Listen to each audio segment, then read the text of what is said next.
Shadow Minister, Abena Oppong Asare. Thank you, Madam Deputy Speaker. We've heard today from my friend, the Honourable Member for Houghton and Sunderland South, and from members up and down the country about the very real difficulties that so many businesses are under. The despair so many of our constituents feel at the prospect of their job disappearing or their businesses failing, and the desperate need for the government not to wait another few days, but to set out clearly now the package of support it has in mind for businesses and families in the months ahead.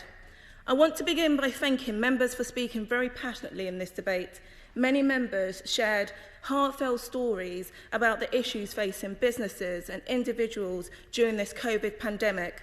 I am afraid I can't mention all members by name who have participated in this debate, but it's very clear that many constituents have been excluded. We heard from my neighbour, the Right Honourable Member for Bexley and Crayford, about Marshall, the publican, who said the government must do more to prevent our treasured pubs from going under, which was also echoed quite eloquently by my Honourable Member for Warrington North. We heard the sobering contributions from the member for Salford and Eccles, who relayed that Excluded UK had reported 13 suicides during this crisis.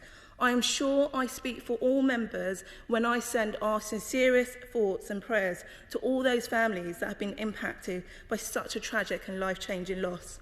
We also heard from the member for Bedford, who powerfully advocated for the health and beauty industry, alongside the member for Goa, who celebrated local artisan producers, acknowledging that they would drive the economic recovery. The Honourable Member for Enfield and Southgate talked about how his survey to local businesses showed that lockdown measures failed to take the impact this has had on small businesses.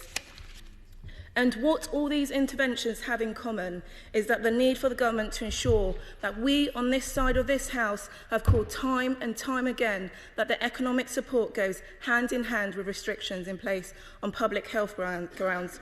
We called for that as the pandemic began.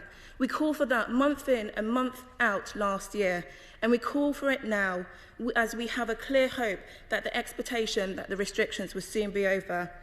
Madam Deputy Speaker, the rollout for the vaccine is good news for our country and good news for our economy, in a way for the past 11 months has been too elusive, and there seems a way out and a way forward. But for people in secure jobs or whose employment has been severely affected by the pandemic or by restrictions brought in to control that optimism about what the vaccine brings is sadly tempered with concerns. We've heard so many moving stories today of the concerns firms have, the concerns unions have, concerns families and individuals of every part of our country have, concerns that my own constituents share, such as Phoenix Tours, a family-run coach company who are concerned about paying their mounting rent arrears, business rates, wages, finance and insurance. Concerns shared by my constituent, Anika Scott, a world-renowned classical musician whose self-employed musician colleagues, training tirelessly for years to master their trade, are now facing debt and depression. This country is concerned about debts companies and individuals who have built up and about paying them off a sensible timeframe. Concern about meeting the full cost of business rates before their turnover and profits are back to what they were before. Concern about the level of trade they can expect if they have to hike prices up again before demands pick up. Concern that their employer won't be able to keep them on without a furlough scheme that ties them through, even though the businesses will soon be booming again. Concern among the self-employed that they still haven't heard from the government about the fourth self-employment income support scheme grant. Concern that people who work hard, play by the rules and have submitted a 2019 to 2020 tax return, and they still don't know if that will make them eligible for support. And concerns about the millions, Madam Deputy Speaker, the millions of excluded, those who fall through the gaps in the government support schemes, that they are still forgotten, still not supported, still excluded. Madam Deputy Speaker, today we ask the government to act responsibly, to take the right decisions today which will secure our economy and rebuild our future. Our country has seen the worst excess death rate and the worst economic crisis of any major economy. That was not inevitable. And nor is it inevitable that people should be worried about their jobs and livelihoods and their futures. This government can and should be taking decisions now with a relentless focus on jobs and growth, not putting them off for another week or longer.